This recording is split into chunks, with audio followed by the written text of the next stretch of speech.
oo in ku tegay magaalada caasimada u ah dalka Soomaaliya ee Muqdisho. qodobada kale wararka dalkana waxaa ka mid ah ra'iisul wasaaraha jamhuuriyadda Djibouti Dilayta Maxamed Dilayta oo maanta isaguna xafiiskiisa ku qaabilay wasiirka arrimaha awqaafta ee dalka Suudaan oo maalmahanba isagu booqasho hawleed iyo saaxiibnimo ku jooga dalkan jamhuuriyadda Djibouti. intaasi waa qodobadii ugu doorka roona warkeena caawa imikana isagii oo dhan warkii dalka.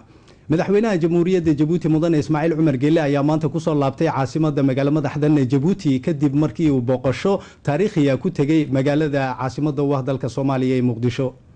madaxweynaha jamhuuriyadda Djibouti mudane Ismaaciil Cumar Geelle ayaa ku soo laabtay caasimada maanta galabnimadii kadib booqashadaasi taariikhiga ay ku tagay magaalada madaxda Muqdisho ee dalka Soomaaliya. madaxweynaha jamhuuriyadda Djibouti mudane Ismaaciil Cumar Geelle waxa uu horkacayay wafdi ballaadhan isagoo markaasi halkaasi uu ku soo dhaweeyay ra'iisul wasaaraha dalka Dilayta Maxamed Dilayta iyo madax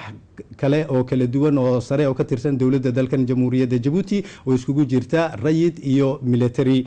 madaxweynaha jamhuuriyadda Djibouti mudane Ismaaciil Cumar Geelle ayaa booqashadaasi uu ku tagay maanta magaalo madaxda Soomaaliya ee dalka Muqdisho horkacayay wafdi ballaadhan oo markaasi ay ka mid yihiin xubno ka tirsan xukuumadda dalkan jamhuuriyadda Djibouti.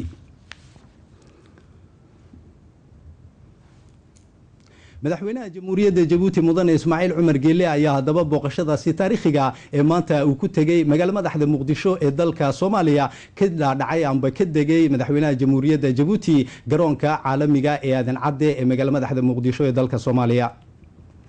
madaxweynaha jamhuuriyadda Djibouti mudane Ismaaciil Cumar Geelle si ballaadhan ayaa halkaasi lagu soo dhaweeyay garoonka caalamiga ee Aadan Cadde ee magaalada madaxda Muqdisho ee dalka Soomaaliya. si weyn oo ballaadhan ayaa madaxweynaha jamhuuriyadda Djibouti halkaasi lagu soo dhaweeyay iyadoo halkaasi uu ku sugnaa madaxweynaha dawladda federaalka ku meelgaadhka ee Soomaaliya Sheekh Shariif Sheekh Axmed oo halkaasi ku soo dhaweeyay madaxweynaha jamhuuriyadda Djibouti mudane Ismaaciil Cumar Geelle. waxaa kaloo isaguna halkaasi joogay gudoomiyaha golaha baarlamaanka ku meelgaadhka ee Soomaaliya Shariif Xasan Sheekh Aadan iyo Cabdulwali Maxamed Cali oo ah ra'iisul wasaaraha dawladda ku meelgaadhka ee Soomaaliya. madaxweynaha jamhuuriyadda Djibouti mudane Ismaaciil Cumar Geelle mas'uuliyiin kala duwan oo sare oo iskugu jira rayid iyo military oo ka tirsan dawladda federaalka ku meelgaadhka ee Soomaaliya ayaa halkaasi ku soo dhaweeyay madaxweyne Ismaaciil Cumar Geelle muddo 23 sanadood ayaa ugu dambeysay magaalada madaxda Muqdisho ee dalka Soomaaliya isagoo booqashadii ugu dambeysay halkaasi uu tago ahayd 1988. madaxweynaha jamhuuriyadda Djibouti mudane Ismaaciil Cumar Geelle ayaa booqashadaasi taariikhiga waxaa ku wehelinaya wafdi ballaadhan oo reer Djibouti oo ugu horeeya wasiirka wasaaradda amuraha dibadda iyo iskaashiga caalamiga ee dalkan Djibouti Maxamuud Cali Yuusuf, wasiirka caafimaadka علي يعقوب محمود وزيرك arrimaha islaamka iyo awqaafta Dr. Xamud Cabdi Suldaan iyo mas'uuliyiin kale oo markaasi iyagu martabad iyo maamuusba ku leh dalkan jamhuuriyadda Djibouti sidii wasiirkii hore ee warfaafinta ee dalkan Djibouti Ali Cabdi Faarax iyo wasiirkii gaashaandhigga qaranka ee hore ee dalkan Djibouti ugu Reekifle Axmed. halkaasi ayaa astaanta musiga calanka lagu tumay.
kadib markii halkaasi aan ciidamada baanbowda ee booliska Soomaaliyeed ee astaanta musiga calanka ugu tumeen ayaa madaxweynaha jamhuuriyadda Jabuuti mudane Ismaaciil Cumar Geelle iyo dhigiisa madaxweynaha dawladda federaalka ku meelgaadhka ee Soomaaliya Sheekh Shariif Sheekh Axmed ay kolkiiba kulan ku yeesheen qolka marti sharafka ee garoonka caalamiga Aadan Cadde ee magaalada madaxda Muqdisho ee dalka Soomaaliya waxa halkaasi aan kulanka in ka qayb qaatay mas'uuliyiinta kala duwan ee ka kala tirsan dawladda dalkan jamhuuriyadda Jabuuti iyo dawladda dalka Soomaaliya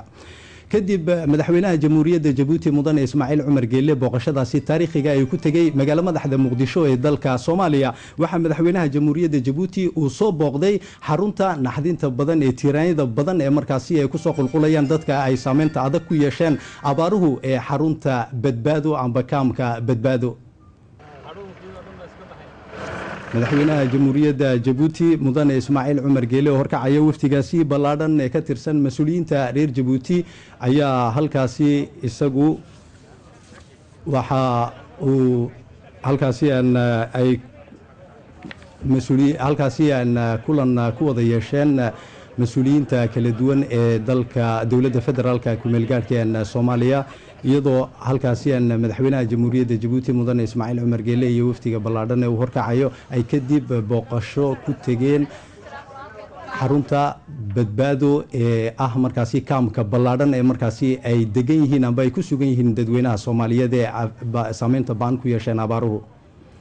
halkaasi ayaa xarunta kaamka badbaado madaxweynaha jamhuuriyadda Jabuuti mudane Ismaaciil Cumar Geelle uu si xoog leh uga tiiraanyooday dhibaatada ba'an ee halkaasi iyadu ka jirta iyo isha il daran ee aadka uga muuqata dadweynaha Soomaaliyeed ee ku sugan iyagu xaruntaasi kaamka badbaado ee ay degan yihiin amba ay ku sugan yihiin dadweynaha Soomaaliyeed ee iyagu markaasi saameynta adag ay ku yeesheen abaaruhu madaxweynaha jamhuuriyadda Jabuuti mudane Ismaaciil Cumar Geelle waxa kale uu soo booqday dhakhtarka Banaadir ee magaalada madaxda Muqdisho ee dalka Soomaaliya halkaasi ay ku sugan yihiin dadweynihii saameynta adag ay ku yeesheen abaaruhu oo halkaasi iyaga uu ku arkay markaasi xaaladooda ba'an ee laga tiraanyoonayo ee markaasi ay ku sugan yihiin dadweynaha Soomaaliyeed gaar ahaan caruurta oo halkaasi iyagu in dhakhtarkaasi lagu nafaqeeyo madaxweynaha jamhuuriyadda Jabuuti mudane Ismaaciil Cumar Geelle booqashadaasi taariikhiga uu halkaasi ku tagay magaalada madaxda Muqdisho ee dalka Soomaaliya ayaa waxa madaxweynaha jamhuuriyadda Jabuuti uu si xoog leh uga tiraanyooday dhibaatada ba'an iyo saameynta adag ay ku yeesheen abaaruhu dadweynaha Soomaaliyeed ee iyagu ku sugan koonfurta dalka Soomaaliya kadib madaxweynaha jamhuuriyadda Jabuuti mudane Ismaaciil Cumar Geelle booqashadaasi taariikhiga ay markaasi muujinaysa istaageersiga dalkan jamhuuriyadda Jabuuti walaalahooda Soomaaliyeed uu muujinayo ayaa madaxweyne Ismaaciil Cumar Geelle waxa uu kulan hawleed la yeeshay madaxweynaha dawladda federaalka ku meelgaadhka ee Soomaaliya magaalada madaxda Muqdisho ee dalka Soomaaliya halkaasi gaar ahaan qasriga madaxtooyada Villa Soomaaliya madaxweynaha jamhuuriyadda Jabuuti mudane Ismaaciil Cumar Geelle iyo waftiga ballaadhan ee mas'uuliyiinta sare ee dawladda dalkan Jabuuti ay halkaasi kulan kula yeesheen xarunta Villa Soomaaliya ee madaxtooyada Soomaaliya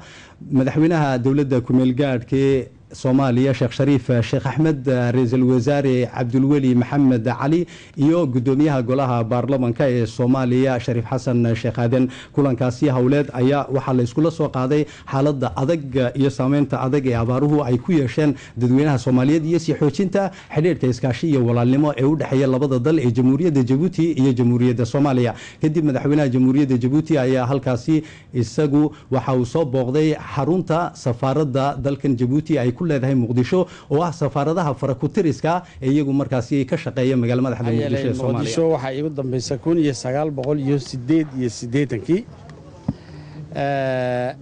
magaaladii aan naqaanay ahayna waan aragnay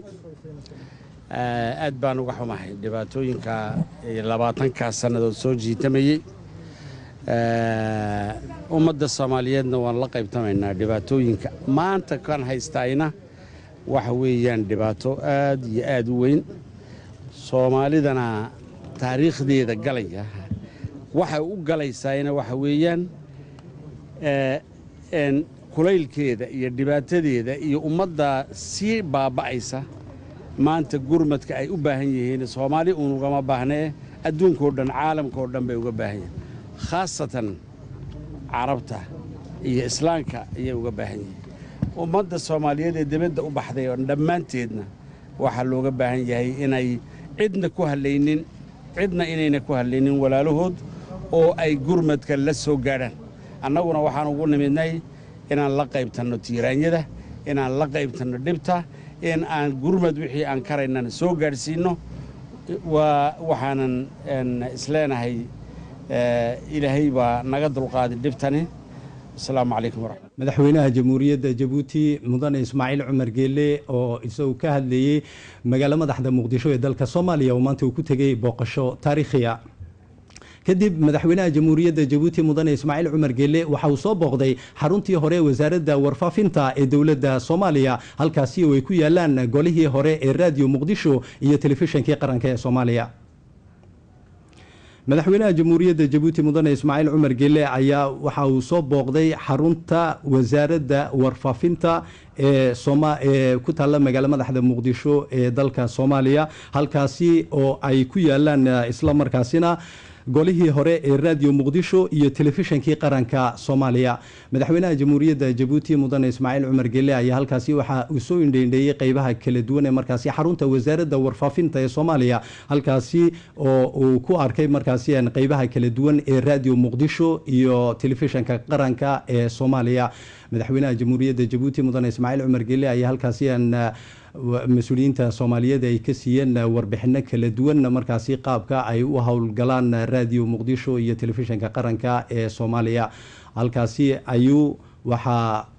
madaxweynaha jamhuuriyadda jabuuti mudane ismaaciil cumar geelle uu wehelinayo madaxweynaha dowladda federaalka kumeel gaadhka ee soomaaliya sheekh shariif sheekh axmed ay markaasi uu madaxweyne ismaaciil cumar geelle in badan ka raagnay laakiin niyaddeeda ku jirtay intaasoo dhan aan la noolayn annaga oo ka dheer haddana aan islahayn maalin walba xaaladda ay ku jirto sida ay yacni u dhibaatoonayso sida shacbigii musaalimka ahaa ee la yaqaanay ee dad badan qari jirin ee walaalnimada iyo jeclaa soo dhowow hadalkiisu ahaa waxaa dee damaar meesha ku dhacay iyo aad baan uga tiiraanyoonnay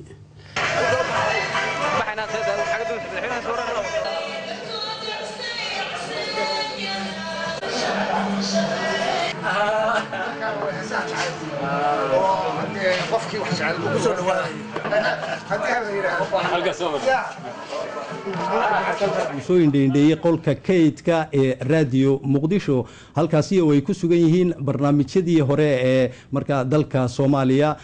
intii dowladnimada soomaaliya waqtiyadii hore markaasi qolkii kaydka ee markaasi xagga raadiyo muqdisho iyo qeybaha kala duwan ee telefishinka qaranka ee soomaaliya kadib wasiirka amuuraha dibadda iyo iskaashiga caalamiga ee dalkan jamhuuriyadda jabuuti maxamuud cali yuusuf ayaa ka waramay haddaba qeybaha kala duwan ee booqashada taariikhiga ee madaxweynaha jamhuuriyadda jabuuti mudane ismaaciil cumar geelle uu ku tegey magaalo madaxda muqdisho ee dalka soomaaliya wasiirka arrimaha dibadda iyo iskaashiga caalamiga maxamuud cali yuusuf ayaa waxa uu tilmaamay in booqashadanu horta ay tahay booqasho taariikhiya isla markaasina ay muujinayso taageero iyo walaalnimo loo muujinayo ummadda soomaaliyeed iyo welibana dadweynaha soomaaliyeed waxa uu wasiirku tilmaamay in wakhtigan uu yahay wakhti adag oo saameyn adag ay ku yeesheen abaaruhu dadweynaha soomaaliyeed iyadoo abaartaasu ay ka jirto dhammaan degmadan geeska afrika haddana gaar ahaan waxay si adag usii taabatay dadweynaha soomaaliyeed oo hore ay u waafeeyeen dhibaatooyinka xagga ammaanka iyo dagaalada kala duwan ee sokeeye ee ka socda dalka soomaaliya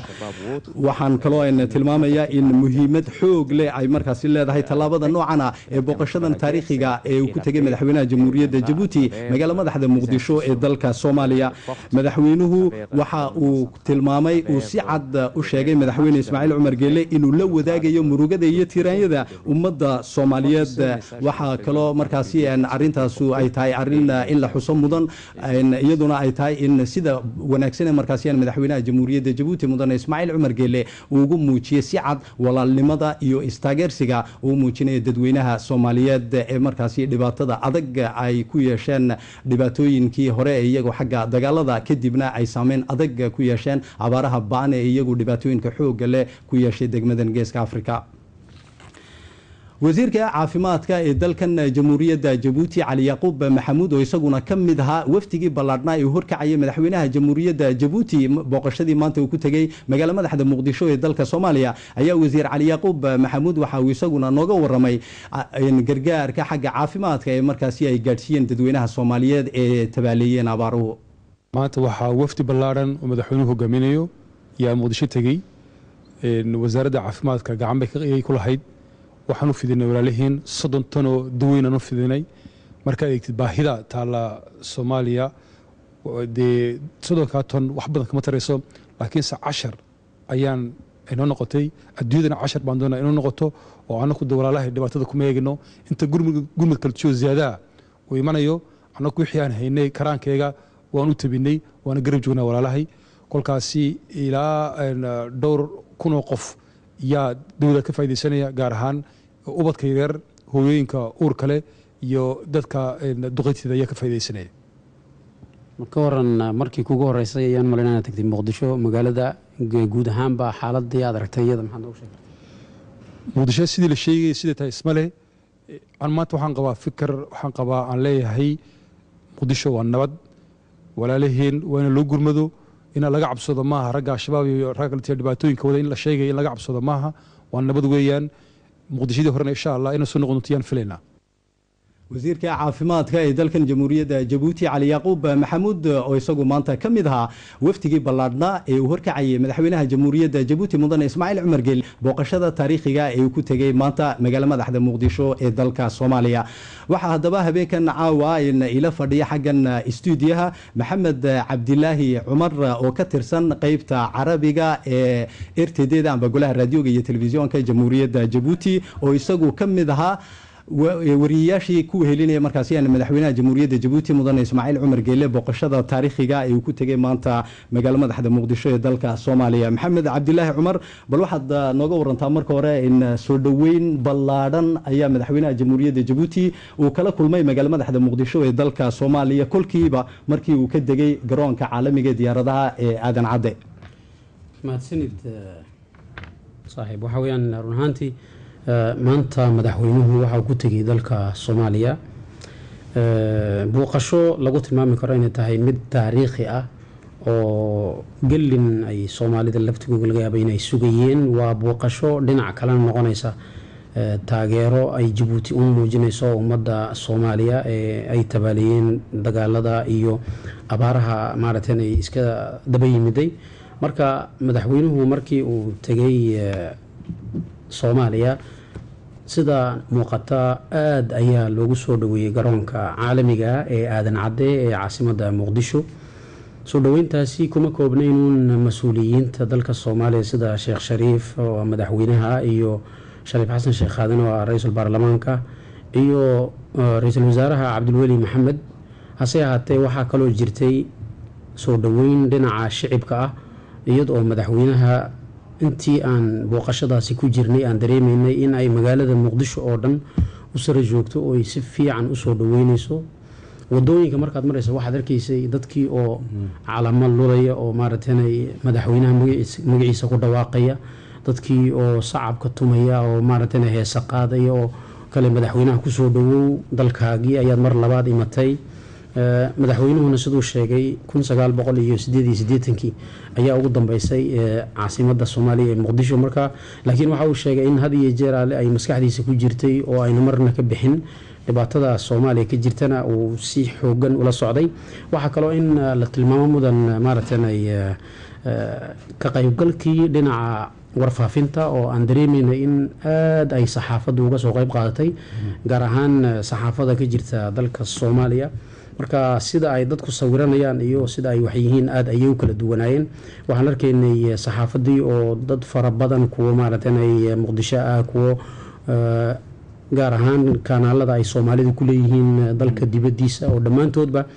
si xoogan maaragtay u daboolayay waayahay Jaabir in yar haddaan halkaasi aan ka dhex galo haddaynu ku soo noqonay madaxweynaha jamhuuriyadda Jabuuti mudane Ismaaciil Cumar Geelle markii uu xerada kaamka badbaado ee ku soo qulqulayaan dadweynaha Soomaaliyeed amba ay ku sugan yihiin ee saameynta adag ay ku yeesheen abaaruhu madaxweynaha jamhuuriyadda Jabuuti mudane Ismaaciil Cumar Geelle in aad iyo aad ayuu qirooday sawirada qaarkood waxay tilmaamayeen isagoo ilmo yar gacanta u salaaxaya madaxa madaxweynaha jamhuuriyadda jabuuti mudane ismaaciil cumar geele kadibna ilmo ay kusoo joogsatay madaxweynaha jamhuuriyadda jabuuti bal haddaad nooga waranto xoogaa qiradaasi maxaad odhan leedahay sidaad sheegtay weyaan horta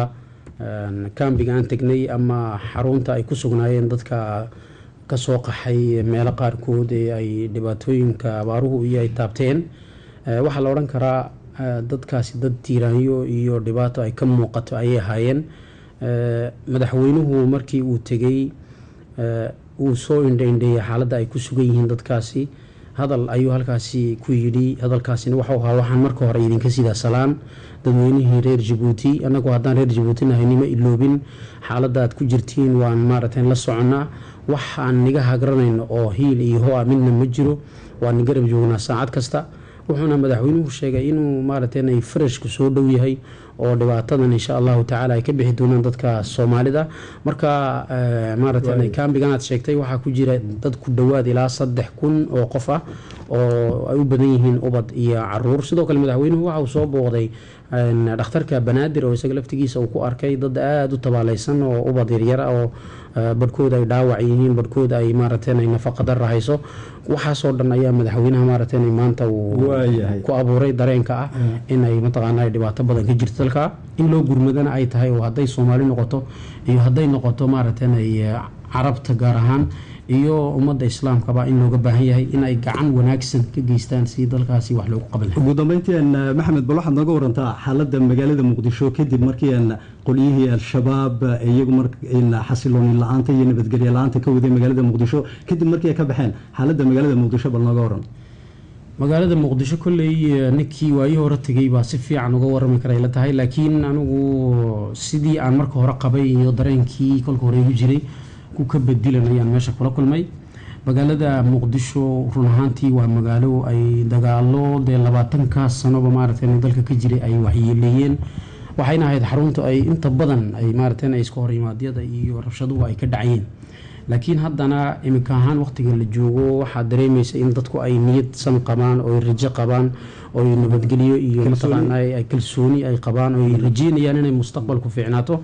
markii ururka shabaab ay ka baxeen waxaad moodaa dadkii inay maaragtay neefsadeen oo culays badan oo lagu hayay maaragtay inuu laga dulqaaday marka waxaad dareemi kartaa marka ugu horeysa ee magaalada saa u degtidba ama aad gashidba waxaad arkaysaa dhul fara badan oo maaragtay aada u burburay keliyo aada u jajabay waxaasoo dhan waxay u baahan yihiin dib u dhis iyo maaragtay dib u habeyn mar labaad hawshaana kolley dee waa looga fadhiyaa soomaali noqotaya carab noqotaya ummadda islaamka noqotaya sida uu madaxweynaheenuga sheegay booqashadaasi rasmiga ahayd ee taariikhigeed uu ku tegay maanta caasimadda soomaaliya ee muqdisho aad iyo aad ayaad u mahadsantahay wuxuu ahaa maxamed cabdilaahi cumar oo ka tirsan qaybta carabiga ee golaha raadioga iyo telefisyoonka jamhuuriyadda jabuuti rtd oo maanta isagu ka mid ahaa saxufiyiintii ku wehelinayay madaxweynaha jamhuuriyadda jabuuti mudane ismaaciil cumar geele booqashada taariikhiga ee ku tegay magaalo madaxda muqdisho ee dalka soomaaliya habeen dambe waxaa kaloo aan daawadayaal aanu idin ogeysiinaynaa in habeen dambe wararkayga kadib aad la socon doontaan barnaamij gaara oo ku saabsan booqashadaasi taariikhiga ee madaxweynaha jamhuuriyadda jabuuti mudane ismaaciil cumar geele oo maanta ku tegay magaalo madaxda muqdisho ee dalka soomaaliya wararka kale dalkana waxaa ka mid ah ra-iisul wasaaraha jamhuuriyadda jabuuti dileyta maxamed dileyta ayaa maanta xafiiskiisa waxa uu ku qaabilay wasiirka awqaafta ee dalka sudan dr azari tijani oo maalmahan isagu booqasho howleed iyo saaxiibnimo ku jooga dalkan jamhuuriyadda jabuuti ra-iisul wasaaraha jamhuuriyadda jabuuti dileyta maxamed dileyta ayaa xafiiskiisa ku qaabilay wasiirka awqaafta ee dalka sudan iyadoo uu ku wehelinayay booqashadaasi danjiraha dalka sudan u fadhiya jabuuti xasan el taalib oo isagu ka qayb qaatay kulankaasi iyadoo halkaasi waxaa kaloo isaguna ka qayb qaatay xogeyaha guud ee wasaaradda arrimaha awqaafta ee dalkan jabuuti cusmaan cali maxamed waxaa la iskula soo qaaday sii xoojinta iyo kor u qaadidda iskaashiga wanaagsan ee walaalnimo ee u dhexeeya labada dal ee jamhuuriyadda jabuuti iyo dalka sudan wasiirka awqaafta ee dalka sudan dr azari tijani ayaa waxaa kaloo maalintii shalay soo booqday goobta laga dhisayo dhakhtarka militariga ee dalkan jamhuuriyadda jabuuti iyo marsada doorale maxamuud bare bookh ayaa inoo haya warkaasi